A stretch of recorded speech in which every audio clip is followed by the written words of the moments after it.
This is the Evidence Locker, where we explore the horror genre, movies, books, and experiences with Mark Burton, author of Aroughcoune and Dixmont State Hospital. Hey guys, Mark here. A few months back, Caroline Ailanthus, a fellow writer and interviewer, gave me the privilege of an interview, and she put together a nice article based on that. She was also gracious enough to lend me the video portion of that interview to release on this channel. So I will link to her website and that interview below, and the video of that follows this. Take care. Welcome. I'm glad you could make it.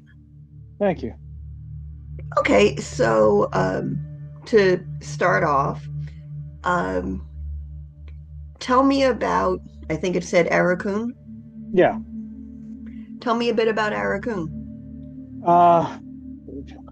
You want storyline, or do you want, genesis of it, or where do you want me to start with it? Either. I mean, if you told me storyline, I would ask you about Genesis next. Okay. So it started pre-COVID, and it was just an idea I had. And during the early parts of COVID, I had bits and pieces of writing that I'd done saved all over my Google Drive. And I was playing with these ideas, and then COVID hit. Excuse me. And then I really went into it full throttle, because I was working from home at the time. In the mornings, I was teaching my daughter virtually, because she had virtual school, the way we did it here in Pittsburgh. And so she had virtual schooling. And in the morning, I would participate with her to make sure that she was learning what she was supposed to be learning. And then in the afternoons, I would do I was working for a publishing company at the time, so I would do my interviews and planning then. And so I started working on it during COVID after work, and it kind of blossomed at that time. And one of the things that was really ingrained into the project was part of her schooling. I mean, she was doing a lot of STEM-based stuff, and I was thinking, you know what? I want everything in the book, and I think I said this in the questions you sent. I wanted everything to be like Mythbusters plausible. So, all the I didn't want any Deus Ex Machinas, devices to get my characters out of a jam. I wanted them to use ingenuity and what they had in hand. And a lot of that is probably, me growing up on a diet of, X-Files and MacGyver and things like that. And so I just, used the science that she had in place, and the things that were in the story, and they just kind of got me to a place where I had these characters, and I thought about what would be the ideal creature to have a lab mutate, and a raccoon came to mind, simply because we have a lot of them here in Western Pennsylvania. And they have 5 fingers. They can hold things, and the military's used all kinds of animals in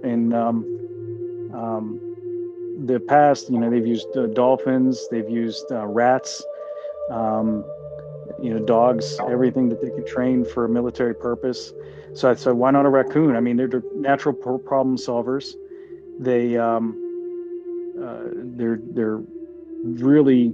They can fit almost anywhere, and like I said, they can hold things, so they could hold a gun or any other type of weapon that was devised for them. So why not? And then this was just a case of science gone wrong, and this one escaped. I have I have a dog here that picked up something she shouldn't have, so I'm kind of chasing her around trying to get it. She thinks I'm playing now. I'm going to try a food. So the characters are all pretty much different parts of my personality. Did you do that on purpose? No, each one was unique in their own way, but you could see a lot of me and Bill. There's a lot of me and Zin. There's a little bit of me and Mingan. McKesson, the female character, was the one who was the most difficult to write. Okay, crisis averted. Because there's entire subreddits that are devoted to men writing women poorly, and most of that is in the romance genre, from what I've been able to gather. But it wasn't insanely difficult to get into that mindset. Maybe I'm just in touch with my feminine side, but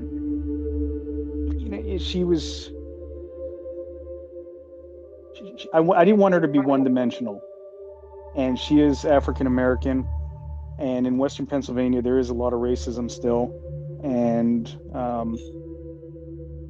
different parts of the city, around Pittsburgh in the suburbs. I mean, my grandfather, I remember him telling me stories of them holding Klan meetings in some of the suburbs where we lived, and even though those were decades ago, some of that past still lingers. So I mean, I wanted her to live an authentic Western Pennsylvania life, and unfortunately, if you are a person of color in Western Pennsylvania, you're going to come up against racism at some point in time.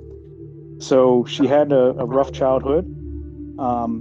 She was brought up by a single father, and that was she's a very strong, heroic person who steps up and meets the moment that she's in. And then the other characters, Slaughter. If you've, I guess every book has to have their throwaways, and I don't want to give any spoiler alerts or anything, but I mean, he does get off in the first few chapters. So he's the sacrificial lamb that we have in the book. So it's a very it was a journey, and the way I write is it's organic. I don't rely on any outlines. My high school and college writing teachers would fail me if they knew all this. But I was the type of person where I would write my stories for creative writing first, and then backfill an outline just to get the grade. And so it's always been natural for me just to weave a story. And I do paint myself in the corners a lot, and I do enjoy that. It's not the most efficient style of writing, but I think it creates a lot of challenges, and it forces you to be creative with what you've given your characters in the story. And I've thrown away pages and pages and pages of parts of the stories that I've written over the years that I couldn't use because I did paint myself into those corners. But I think at the end of the day, the creativity that you're able to distill from those challenges is worth more in the end. Is there a particular scene that you painted yourself into a memorable corner and got out of? Yeah. When Bill goes after the Aroughcoune, and he has to basically go to a point in the story where Zin and McKesson are in the river or the creek, and the creature's rabid, so it's hydrophobic. So as long as they're in the creek, they're safe because it doesn't want anything to do with the water. So Bill has to create a distraction to get down there and help them. So he creates armor, rudimentary armor out of there's truck cable, there's tie downs, there's rubber tie downs that you see in the back of pickup trucks, and basically a spare tire, a donut, and he straps this to his chest as some kind of chest protection, and then he uses the battery from McKesson's ATV to power up the ham radio because it was run by solar power, but the Aroughcoune got to it and destroyed that. So he had to hook the radio up to a power source, so he was able to hook it up to the battery from the ATV. Then he takes the ATV back down, and he basically finds the Nembutal in Warden's shack, and that's the euthanasia drug that she would use to kill sick or injured animals. And he creates this jousting spear with the plunger, syringe, and rides down and basically attacks this thing. And getting all those pieces to line up, like what was he going to use to protect himself? Can you actually wear a donut as armor? Can you strap it? Yeah, it would be uncomfortable as hell to do something like that, but it can be done. And once you're seated on an ATV, the tire is basically going to be resting on your lap anyway. So yeah, it might not have been the smartest move, but it was something a kid would think of, and worked in his case. Nice. The name Aroughcoune is Native American, and I noticed there's, a Native American character, and you said that those traditions, that their lore ends up in the story in some way. Is that part of your background, or was that research? That was research. Yeah, during COVID too, I took a course, an online course from the University of Alberta, and it was on Native Americans of Canada, and it was I passed, thankfully, and it was a certificate course, but it was something to do at the time, and it was all research based, and like I said in the written part of this, was the last thing in the world I wanted to do was appropriate anything. So the bits and pieces that I pulled into this story, are attributed. Mingan is the mouthpiece for this, and hopefully, if people get anything out of this, out of these stories and this lore, it's that it's out there. This stuff exists, and there are Native people who can present this to you if you're interested. And it's not. It's a lot of it is just fascinating stuff. It's all nature-based type of creation stories, and it's along the lines of the Greek and Roman mythology based around the stars, and how the heavens move, and like how Zeus and created Saturn, and all these things. They have stories that are very analogous to that, and it's very nature driven. And like I said, I didn't want to steal anything from them. I wanted Mingan to be an amplification of it, and not saying that these are my stories, or I'm not using these stories to weave any type of Native American credibility or just into the work. It's just more of a plot device, and it's out there. Anybody can find this stuff, and if they're interested, and I just hope it fascinates somebody enough to look into it as much as I did. Do you have a favorite character?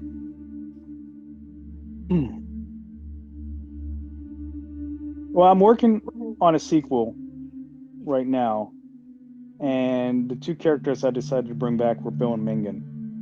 So they're definitely in it, and they play a much larger role. And I would say that they are probably my two favorites that I have. I like them all. I mean, I wouldn't spend that much time with them if I weren't enamored by them in some way.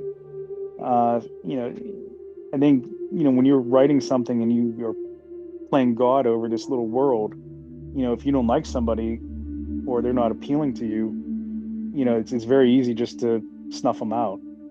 And that was kind of the case with Slaughter. He was interesting to me at first, but he was more of a vehicle to bring the story to Western Pennsylvania. And then once his purpose was up, he became easy to kill off. And the sequel, like I said, it's a lot darker, and it is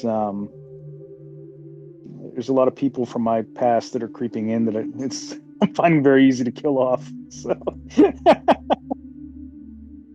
Is it going to be obvious to anybody that that's what you're doing, or are you covering your tracks?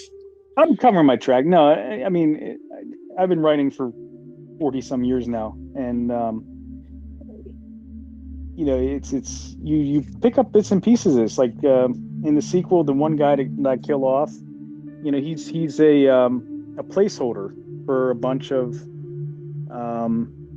business type people that I've known throughout my life that are, the kind of people that cheat on their wives, that cheat on their taxes, and treat their employees terrible.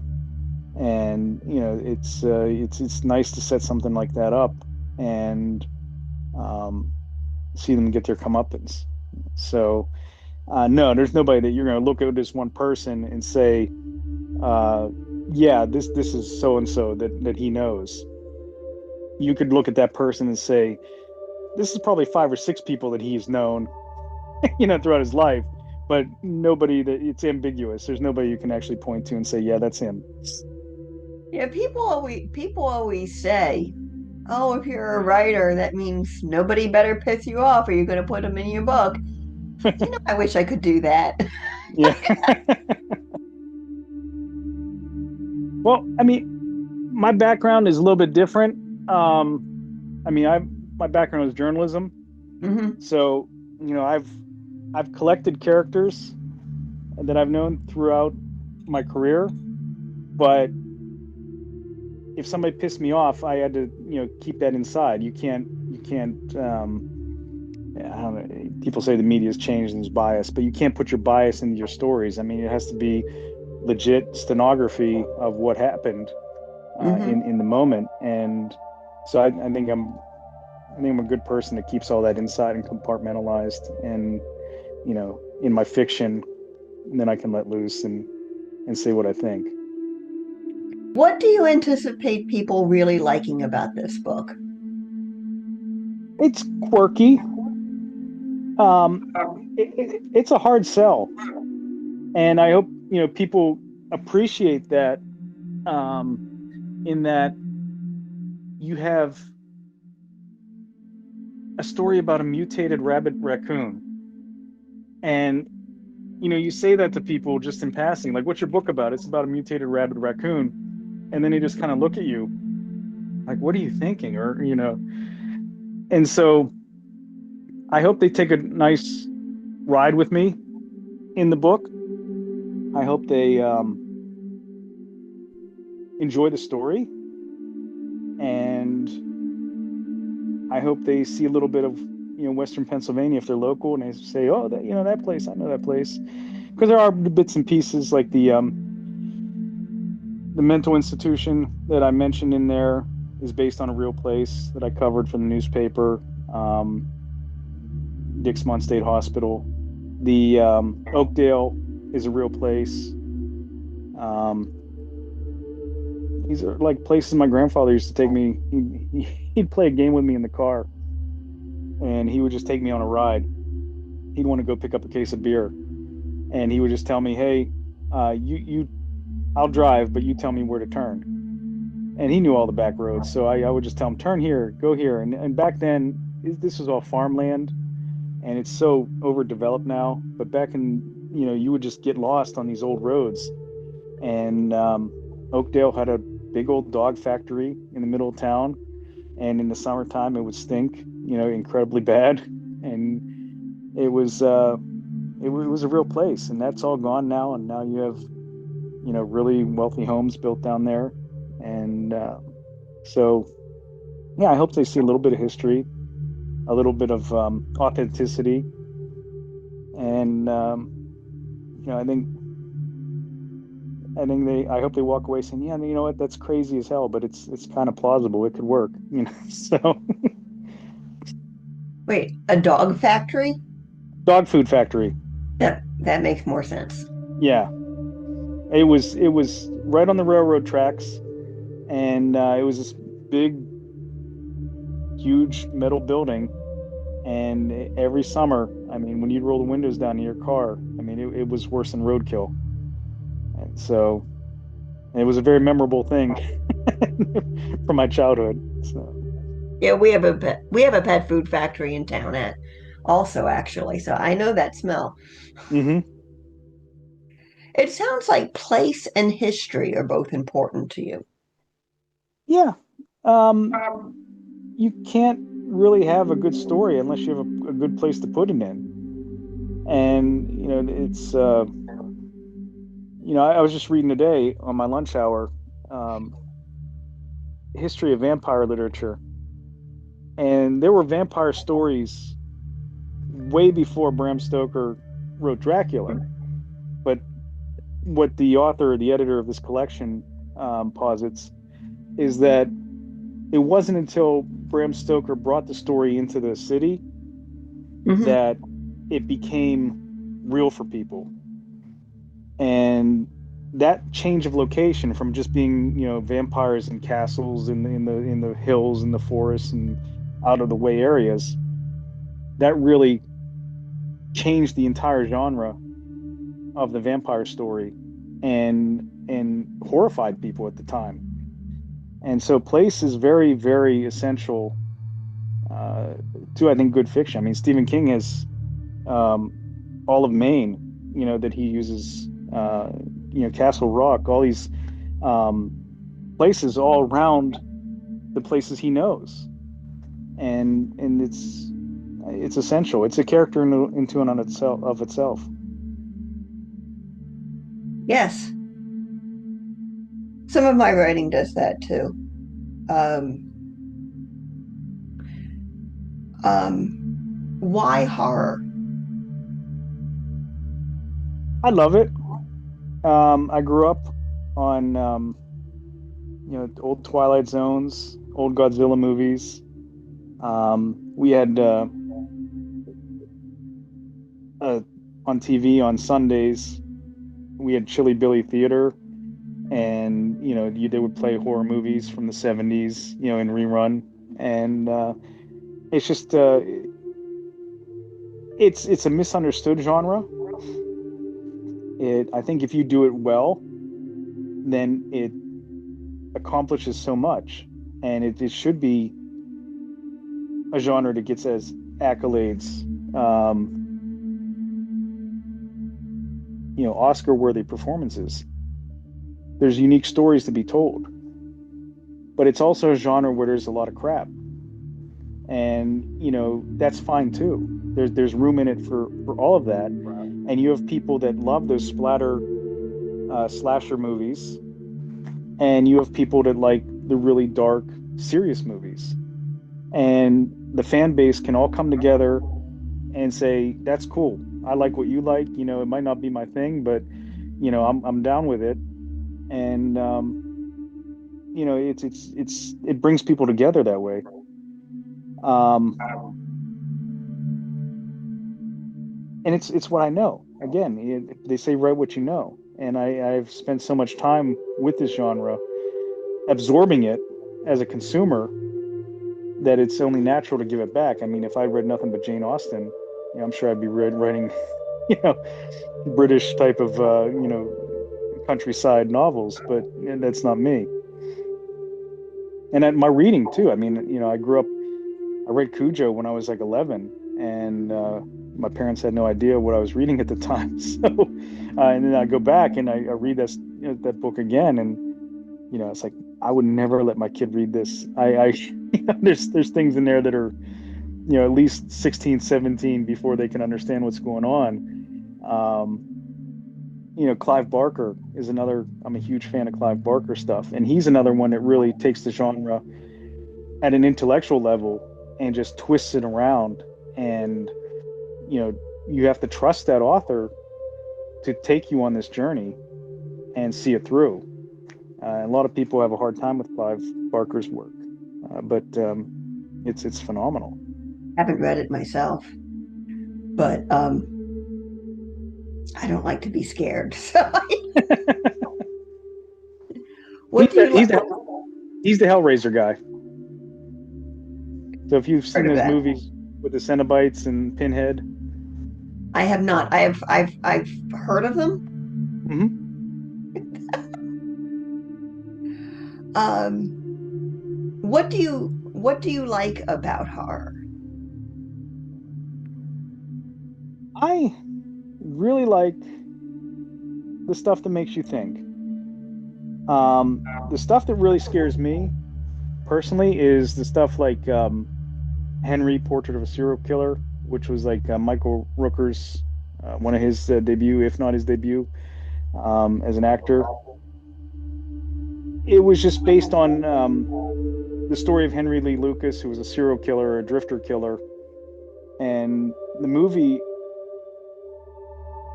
is shocking in its just randomness, and that's the kind of stuff that scares me, is the randomness of how you can just be driving down the highway and try and help somebody to fix a flat tire or something like that, and all of a sudden, you're being chopped up into little bits and stuffed in a suitcase. And those are the things that are real life. I mean, I covered a lot of real life horror stories from the newspapers, and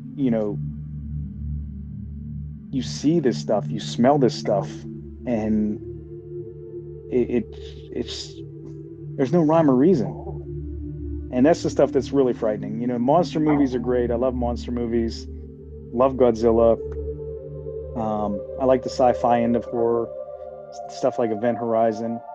But at the end of the day, the stuff that really gets me, like Texas Chainsaw Massacre, like the original Tobe Hooper movie, very little blood.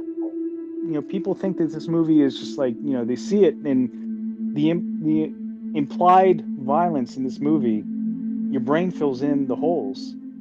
And if you really watch it critically, there's very little violence and blood in it. It's all implied. And that you walk away from that movie like, my God, that's horrifying. But again, it's a random event. So yeah, the like Texas Chainsaw Massacre, the original Psycho, things like that, where people do all kinds of weird, crazy stuff and go down these rabbit holes that end up in people getting killed. And the real life is scarier than anything that can be written. Do you like being scared?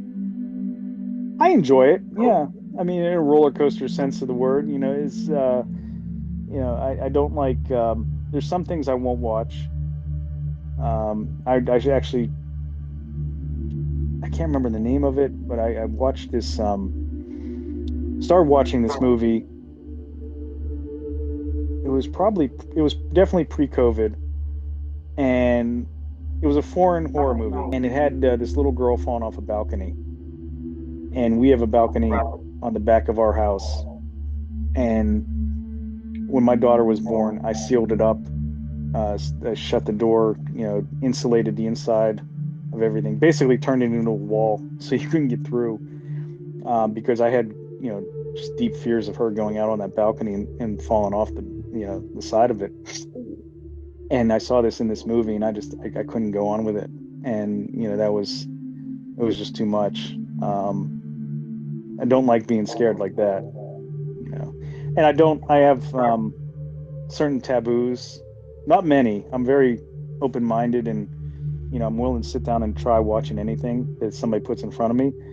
But stuff like Toxic Avenger, from the Troma Studios, there was a scene fairly early in the movie where a dog gets shot, and I can't deal with the animals getting shot, so I turned that one off too. Makes sense. A lot of people are cool with fiction about people like humans having awful things done to them, but not dogs. Yeah. Which makes sense. I mean, I love my dogs.